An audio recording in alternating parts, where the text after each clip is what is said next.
A very good day. You're watching PNC Africa. I am Sylvia Msukwini, and this is your Midweek Report. In your local news, gatherings an easy target as the government looks at new lockdown restrictions for South Africa. President Ramaphosa will meet the National Coronavirus Command Council later this week once he concludes a state visit to West Africa.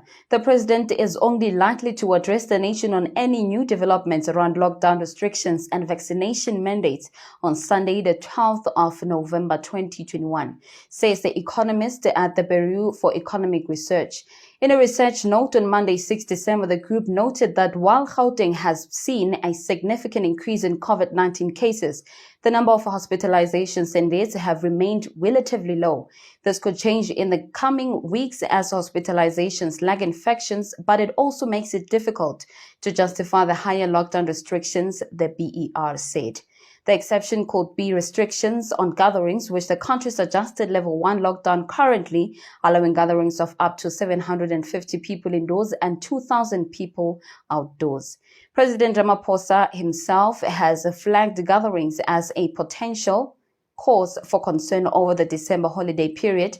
Writing in this weekly open letter to the public on Monday, the president said that South Africans need to be far more diligent in reducing contact with people outside their households. Ramaphosa said the country now needs to significantly up its game on prevention measures to ensure collective safety. The Congress of South African Trade Unions has also called for a reduction in gatherings but warned against further measures which could cause damage to the economy and its recovery. In other news, a South African teacher who is deputy principal in Chinese schools says South African education system is still the cream of the crop. More South African teachers are taking the leap across continents to pursue teaching opportunities in Asia. Mpanza said for many, the move was encouraged by the high unemployment rate in South Africa and the ability to earn more in China, while saving for a comfortable return to the country. A similar motivation pushed Mpanza to start dreaming about a teaching life abroad shortly after he started his career in South Africa.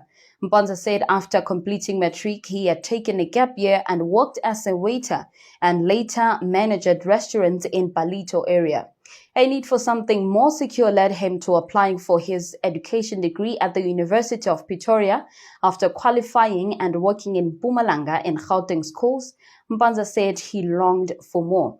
He has been working in China for more than 2 years and has made his mark and flown the South African flag high, as last year he bagged the Best International Teacher Expert of the Year award after he achieved a 100% pass rate in biology at the school in which he was teaching.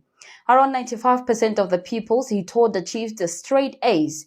He also has landed a job promotion and was, prior to his appointment last month, given an acting deputy principal position. Mpanza said his role involved more than providing support to the principal and included conducting interviews, hiring foreign teachers, giving them training and resources, and developing the curriculum. While the South African education system was rocked by the COVID-19 pandemic, which saw many disruptions to their school calendar, Mpanza said China, being a communist state, meant the government played an integral role in the country's fight against COVID-19. Mpanza's long-term plans include returning to South Africa, where he hopes to impart the skills and knowledge he has picked up in China. 3 matriculants died in an accident hours after an exam. 3 matric pupils from Huur School, Benviljoen in Groblersdal in Limpopo have died in a car accident. The school announced at the weekend, taking to its Facebook page. The teacher said the incident happened on Friday. This was after many grade 12s wrote their final papers and had left their school shoes, signaling the end of their school journey. The school named the deceased as J.G. Grayling, Stian Grobler, and Conrad Meyring. The boys were believed to have been traveling to a celebratory trip in the Western Cape when the accident occurred. Details of the crash were not immediately clear. Let's go to an ad break. After the break, we look at your other stories. We have all come from somewhere, being shaped and molded by our experiences. And I've learned the value of hard work and determination. There have been some highs and a couple of lows, But here I am, today, successful. Thanks to Ugogo and Damlin. Welcome back. You're still watching BNC Africa. This is your midweek report. A senior Eskom technician shared for desperation bosses on Facebook. The Labour Court has switched off the host of a former Eskom employee who was fired for ridiculing his bosses on Facebook. It is St. Joseph Nkwang took the decision of the Commission for Conciliation, Mediation and Arbitration, shortly known as the CCMA, which upheld his dismissal on review to the Labour Court in Cape Town. The judgment handed down by the court details on Nkwang's odd behavior. He was employed by the power utility as a senior technician since 2005 and lost his job in 2018. Nkwang took to Facebook to attack his then boss, a senior manager of maintenance and operations. The employee posted insulting messages about his boss, allegedly expressing how her disability gives her a right to treat people unfairly. However, it was said in a more explicit and uncivil manner.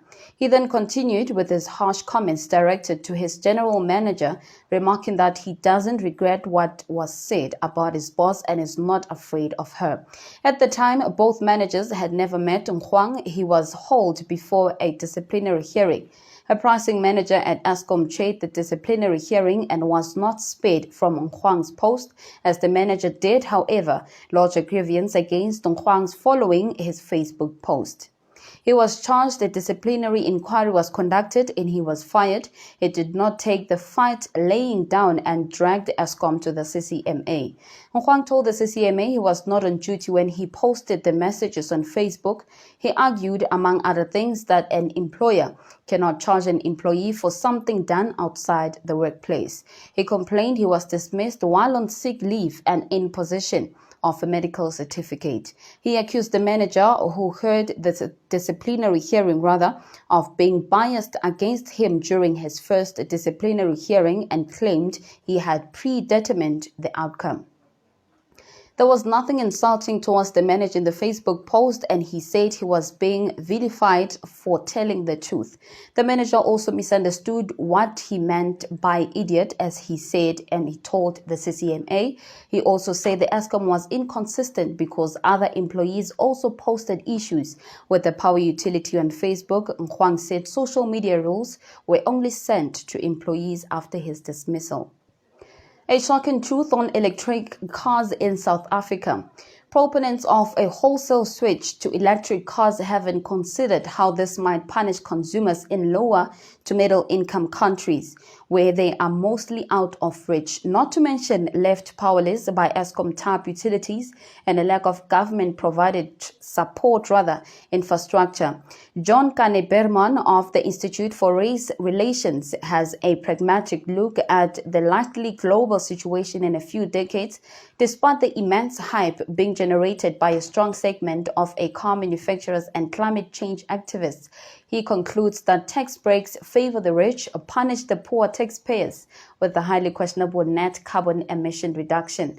In South Africa, Toyota CEO Andrew Kirby hasn't minced words. Wholly electric cars won't be mainstream here anytime soon. Think about the cost of government in providing infrastructure and load shedding. Think pro-poor government policy. This has been your midweek report. I am Sylvia Msukwini. Until next time, adios.